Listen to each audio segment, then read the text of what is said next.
Hello, I'm Kemal Santamaria. This is Counting the Cost on Al Jazeera, your weekly look at the world of business and economics. This week, a crude reality. We're backtracking the demise of oil from production companies in the North Sea to a former Caspian tiger fallen on hard times. It is now getting way too expensive to do business. We look long-term to see how economies will cope now and into the future. Also this week, Ireland. The Emerald Isle is now the fastest growing economy in the EU. But has its post-bailout success come at the expense of the poor? And is there further risk round the corner if its closest neighbour, the UK, decides to leave the European Union? Plus, after years of negotiations, the controversial Trans-Pacific Partnership has been signed at a ceremony in New Zealand. But sealing the deal on paper doesn't mean an end to the opposition. Hello everyone, nice to be back with you for Counting the Cost. Thanks also to Hazem Seeker for filling in last week. Thing is, it looks like not a lot has changed while I've been away. In fact, if anything, for the petro economies of the world, a crude new reality is sinking in. See, the price of oil has now decoupled from the actual cost of production. It is becoming unprofitable, and the effects are being felt far and wide. Nigeria and Angola, Africa's two biggest oil producers, are both in talks with the World Bank about support for their strained state finances. Budgets in Russia, Venezuela, Colombia, Ecuador, Mexico, Saudi Arabia and Canada are in deficit. That means less money for public spending.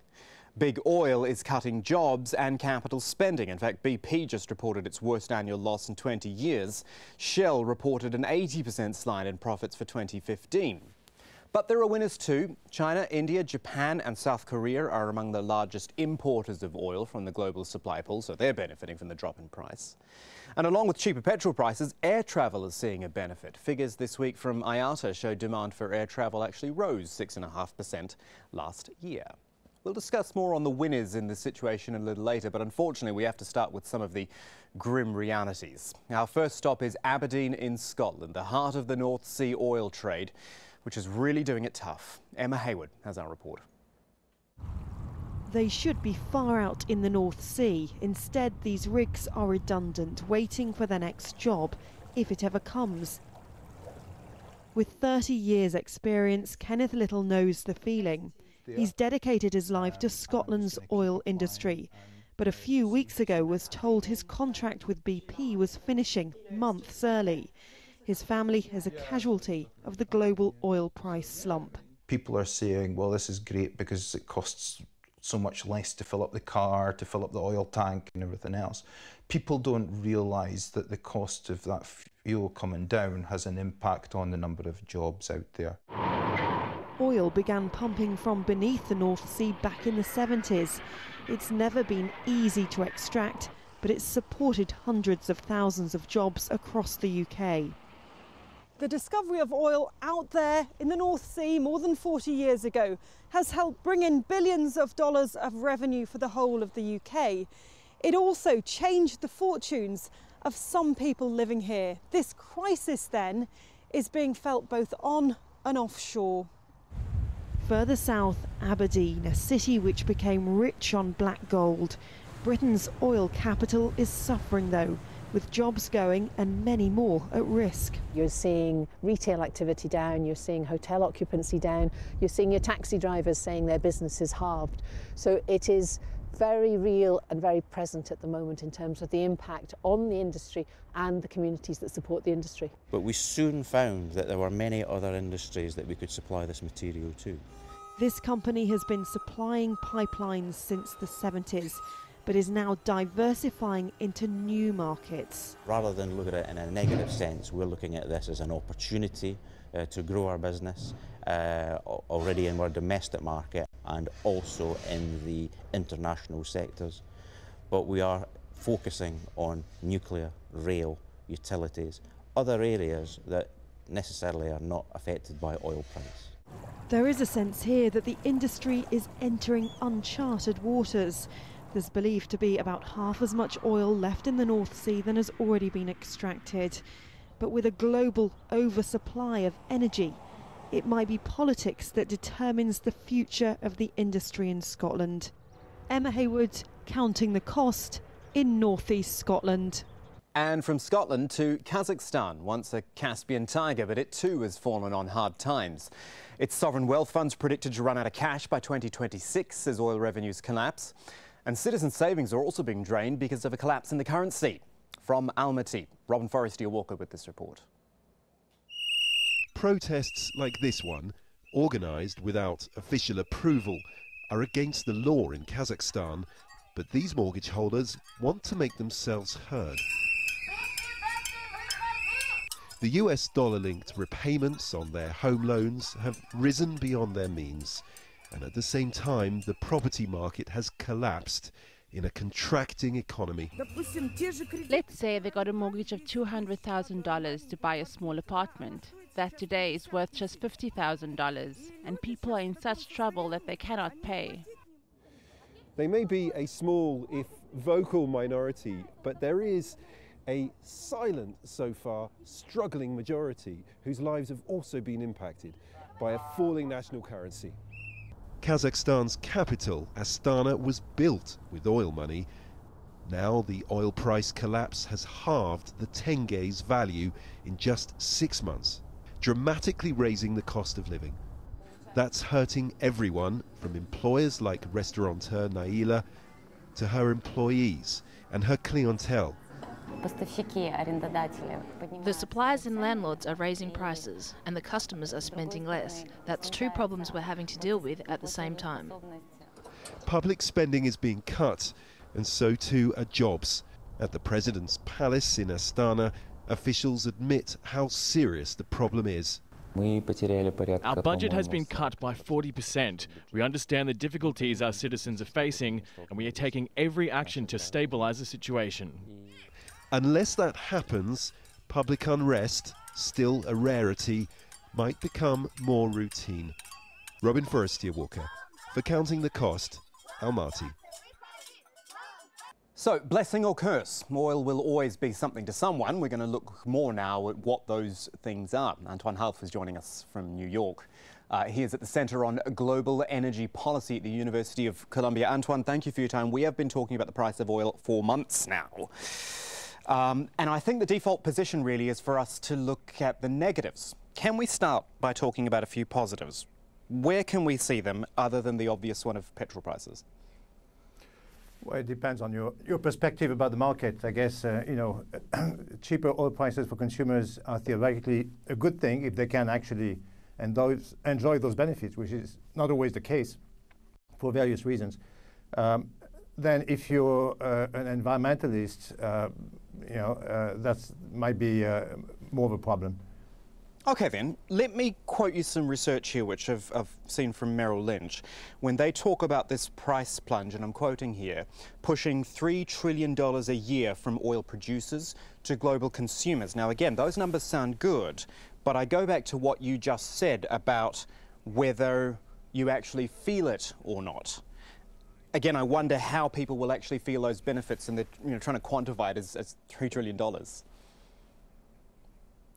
It's a little bit dated, in a way, to speak about consumers versus producers, when in fact the line between the two has become very blurred over the last 5 or 10 years. If you look at the biggest consumer, the US, it's also the largest producer, actually. And if you look at some of the traditional oil exporters like Saudi Arabia, other Middle East producers, Latin American countries, they're also very large consumers. So we're now in an era of the prosumers, if you like, both consumers and producers. And it's kind of, I think, a little bit outdated to think of the world in binary terms of us versus them, or producers versus consumers, exporters versus importers. No, very good point it is, because the world has obviously changed a lot since we've had previous oil downturns. Tell me then, if we've tried to look there at some of the positives, we have to also look at the negatives. And to me, the reason that the negatives inevitably outweigh the positives in this discussion is because when we start talking negatives, we get into big picture stuff. We start talking about entire economies, about financial systems, that the knock-on effects are so much bigger because of how significant oil is. Yeah, well, the thing is, in normal terms, in normal times, you would think that low oil prices are a boon to the economy. It's a stimulus to the economy, to the industrial sector with energy costs going down. It's a boon to consumers with more of their earnings that can go into savings or can be spent on other sectors of the economy. In fact, it doesn't always work this way, and these days we're not seeing so much of that effect. We see some of it, but there's a couple of problems. One is that we're not seeing any wage growth in the economy, and that's really putting a crimp on consumer spending and in industrial development. Another thing is the deflationary or quasi-deflationary environment that many economies face. And you know, in Japan, in Europe, with very low interest rates or interest rates going into reverse, low prices are not so much a stimulus to the economy. They kind of feed into expectations of deflation. And that tends to result in postponing spending by industrial users and by households as well. So that's a negative. The other thing is many consumer countries are facing a weakening currency. And in domestic currency terms, oil prices at the retail level for products have not fallen as much as crude prices in dollar terms. So consumers don't really enjoy the full benefit of the declines. Antoine HALFF from the University of Colombia there in New York. We thank you very much for your time this week. And still ahead on Counting the Cost, aviation news. The growing number of South Korean pilots who are opting for a one-way ticket to China. That's still to come. For now, though, we look at Ireland off to the polls at the end of the month for a general election. And on the face of it, the poster child for European economic recovery. By the numbers, it is now the EU's fastest growing economy. But as ever, there is evidence to show not all feel the effects. Jonah Hull travelled to the Irish capital, Dublin, to find out more. For Frankie, the office dog, life's a holiday in the laid-back European headquarters of home-sharing business Airbnb. Holiday travel is a big theme. You can hold meetings in Beijing, New York or Marrakesh. Today's canteen menu comes from Goa, and there's even a happy hour pub to wind down in. The digital economy is really important to the Irish recovery because it's the next wave of innovation, the next wave of growth for all economies globally. And the fact that Ireland is attracting these digital Internet of Things, new age kind of new internet companies is really key to establishing Ireland and our economy as a centre for growth. The offices of Google, Amazon, Facebook and Twitter are no doubt pretty cool too, all situated here in Dublin thanks to low corporate tax rates, helping the Irish economy grow at 3 times the EU average. The digital economy in Ireland will employ 150,000 people by 2020, and certainly if you're one of those feeling the love in offices like this, well, the economy is smiling brightly. I found out through social media on Facebook that my job was gone. John and Susie spent more than half a century between them working at iconic Dublin department store CLERYS, which went bust and closed suddenly last year, a late casualty of the recession. Having lost your job here, Susie, what do you think your sort of chances are of finding another one? Well, you have to be kind of well educated now to get anything kind of decent and sustainable that is, you know, proper hours and proper contracts nowadays. So you just never know. I mean, I am hopeful, but that's all you can be, is hopeful. There's no doubt that there is a revival in place. However, it's for the wealthy and not for the working class. It hasn't trickled down, and it won't trickle down. For many, the scars of austerity and recession are still fresh. John believes the new economy, not unlike the old one, is being built on corporate greed, with the workers struggling for a foothold. So then how much do we read into the latest Irish economic data? A survey just this week showed the services sector grew at its fastest pace in almost a decade. And manufacturing expanded faster in January as new orders at home and abroad improved. So it all looks good, doesn't it? But there's another factor to consider, one which Ireland has zero control over. The potential for a UK exit from the European Union, the Brexit scenario as they call it, has some worried about the size of the impact on Ireland.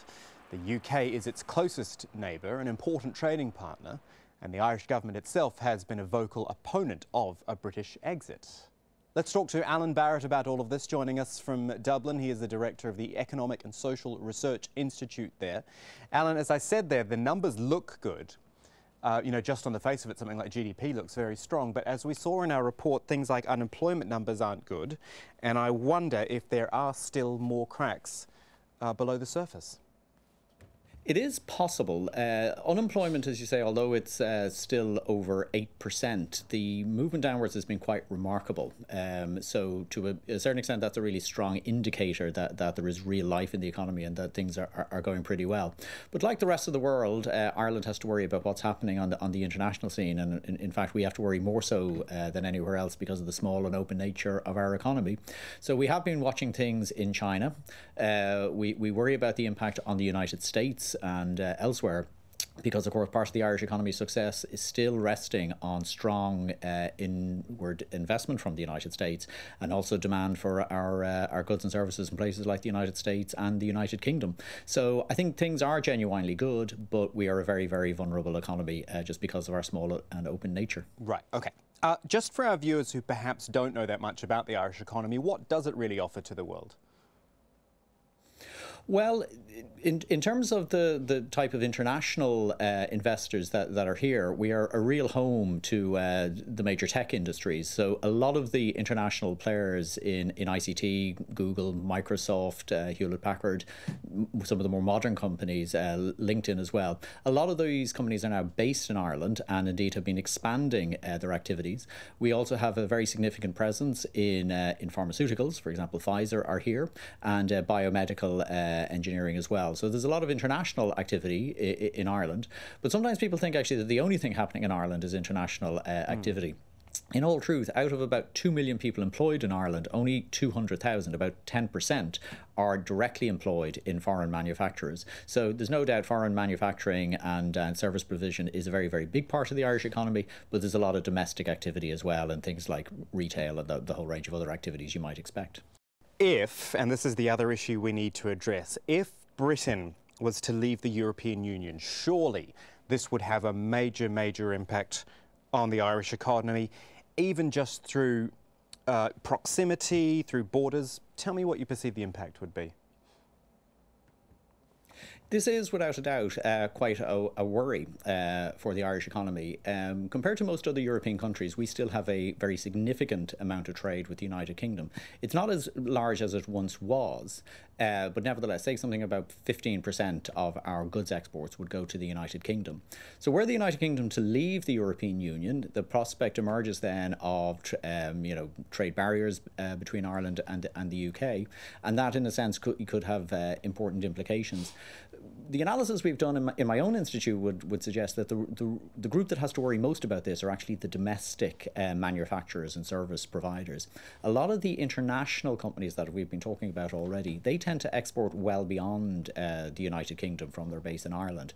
But it's really the smaller and domestic enterprises in Ireland that do most of the exporting to the UK. And there is a real worry that these industries could be very, very badly affected. It's something else too we've observed in Ireland over the years, that very often our more successful companies will initially start exporting to the United Kingdom and then will branch out from there. So it's almost like a sort of a training ground for Irish exporters. So there are worries there, and there's no getting away from that. On the flip side, there is a sense that a lot of companies come to Ireland, indeed to the United Kingdom, because they want a foothold in the European Union. So there's a sense that Ireland may pick up some foreign direct investment that might go to would otherwise go to the United Kingdom, that if the UK is outside the European Union, they may come here. In truth, I don't think that effect is going to be enormous, but nevertheless, it is there. Alan Barrett, pleasure talking to you today. Thank you for joining us on Counting the Cost. Still in Ireland, Dublin-based Ryanair, Europe's biggest discount airline. We thought its profit numbers were worth a mention this week because they demonstrate the effect of the oil price, the positive effect. In the 3 months to December, Ryanair's profits more than doubled compared with 2014, while its costs fell 5% in the third quarter. Short story is that Ryanair bought up 95% of its fuel needs for 2017 at $62 a barrel, and half of what it needs for 2018 at $52 a barrel. Remember, jet fuel, 40% of its costs. And so with that sort of future-proofing, Ryanair increased its forecast for a drop in average ticket prices from 4% to 6%. But it's not so rosy everywhere in the aviation sector. In South Korea, the biggest airline is having to deal with an increasing number of pilots leaving for other airlines, many of them in China. And as Harry Fawcett reports from Seoul, those left behind, they're threatening to strike. At Korean Air's training centre, the flight simulators are busy, training new pilots, honing the skills of the existing ones. Inside a replica cockpit of a Boeing 747, this crew practices an emergency landing. 200. It's a prestigious job with the nation's flag carrier, so why are so many of their colleagues leaving the company and the country? This is the captain. Evacuation. Evacuation. The first reason is that Korean airline system could not provide any hope for the pilots. The second reason is that there is a huge gap in salary compared to that of neighboring countries, especially China. Last year, 122 pilots left the company, more than 7 times the number for the year before. A third of them went to join the aviation boom in China for double, even triple the pay. Trade union leaders here are demanding a 37% pay rise. Korean Air says its pilots already earn about $116,000 a year.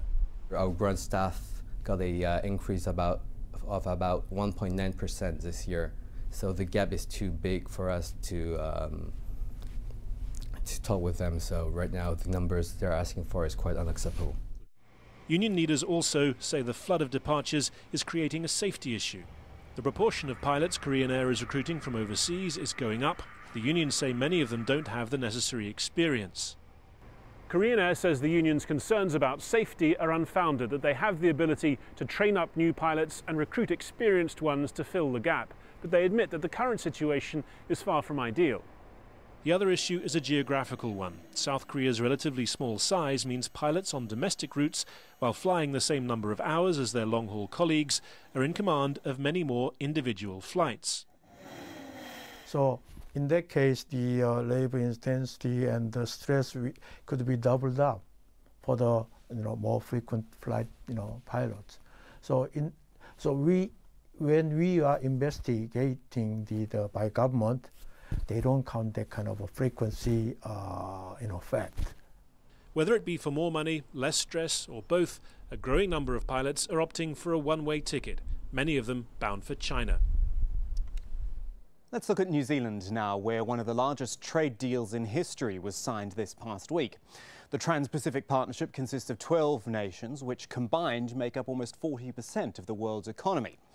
Now, we Kiwis are generally a pretty laid-back bunch, but this TPP has sparked off plenty of interest and protest. Wayne Hay was there in Auckland for the signing.